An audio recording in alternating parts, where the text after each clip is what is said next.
আপনার ফেসবুক পেজটি যখন ছোট থাকবো, বাচ্চা পেজ থাকবো, তখন আপনার কাছে কেউ আইতো না। যখন পেজটি একটু বড় হইয়া যাইবো গা, তখন কতজন যাইবো কোলাকুলি করণের লাইগা, আসো শোনা সেলফি তুলি কুলফি তুলি, তখন সবগুলারে একটা উষ্টা দিয়ে আপনি দূরে সরাই দিবেন, আমি কইয়া দিলাম। কারণ আপনার দুঃখের সময় তো হেতেরা ছিল না, সুখের সময় কেন হেতেরা থাকবো, হেতে করে রাখবেন না। যারা দেখবেন যে ছোট থেকে আপনার পেজটি যখন ছোট ছিল তখন থেকে আপনারে ভালোবাসা দিতেছে, ভালোবাসা যাইতেছে, তা করে আপনি পাশে রাখবেন সব সময়, তা করে ভালোবাসা দিবেন, তা করে লাগে আপনি আপনার পেজটি নিজের আসলে বড় করবেন, ভালো করবেন।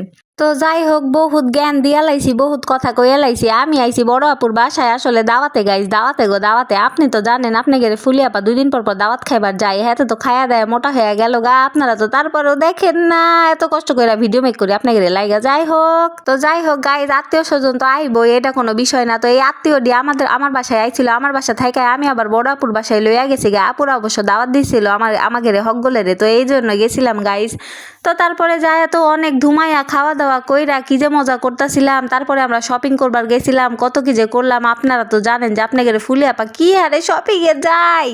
তো অনেক খাওয়ান দাওয়ানোর পরে আবার হেতেরা আমাকে একটু কফিও দিছিল গাইজ। তো কফিটাও খাইয়া লইছিলাম। খাওয়ানোর পরে আসলে আমরা আস্তে আস্তে আগাই গেছিলাম, আমরা মার্কেটে গেছিলাম। তো এই সব কিছুই দেখাইমু গাইজ। তো এই যে আমার বড় আপু চলে আইছে। আপু হাই হাই, হ্যালো হ্যালো, কিছু একটা কইয়া দেন আপু, কইয়া দেন আমার অডিয়েন্সদের। এই তো কইয়া দিছে আপু। তো আত্মীয় স্বজনরা যেহেতু ঘুরবার আইছে, তো আমরা আবার কইলাম চলো তোমাকে আমরা ঘূর্ণির মতো ঘুরাই লইয়া আসি, একটু আমরা যাই এক লগে। তো এই যে গাইজ এখানে বড় আপু, আমি কি করুম গাইজ, আজকে আমার ক্যামেরাম্যান আসে নাই, আজকে আমার ক্যামেরাম্যান আসলে আমার হলো এই বড় আপুর বড় মাইয়া গাইজ। হেতে আসলে খুবই ভালো, খুবই লক্ষ্মী একটা মাইয়া। হেতে আমাদের আসলে অনেক হেল্প করে। হেতে আমাদের যে মানে কি করবো, হেতে আমার কলিজাটি আগেও কইছি। তো হেতে একটু ক্যামেরা কুমিরা ধরলে আমারে আপনারা আসলে দেখবার পান, কিন্তু হেতে আজকে আসে নাই গাইজ। হেতের আসলে এক্সাম চলতেছে। তো যাই হোক, এই যে মার্কেটের মধ্যে ঢুইকা লাইছি। আমি আসলে জীবনে একটু প্যারাপুরি কম লই গাইজ। আমি এই জন্য আসলে 2 দিন পর পর শপিং করবার আসি।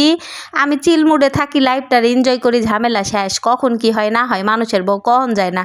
এই জন্য আমি জীবনটার এনজয় করে বাঁচবার পছন্দ করি। তো এই যে এইখানে আইছিলাম গাইজ, এই যে এইখানে আবার ড্রেস কিনতে আইছিলাম। বড় আপু আবার গেস্টদেরকে দিতাছিল একটা ড্রেস কিনা, তো আমিও দিছি গাইজ, আমিও দিছি। যাই হোক, গিফট আমরা করতেই থাকি এরকম আমাদের বাসায় নতুন কেউ আসলে। তো বড় আপু আসলে মানুষজন অনেক ভালো। তো এই যে চলে আইছে আবার এইখানে।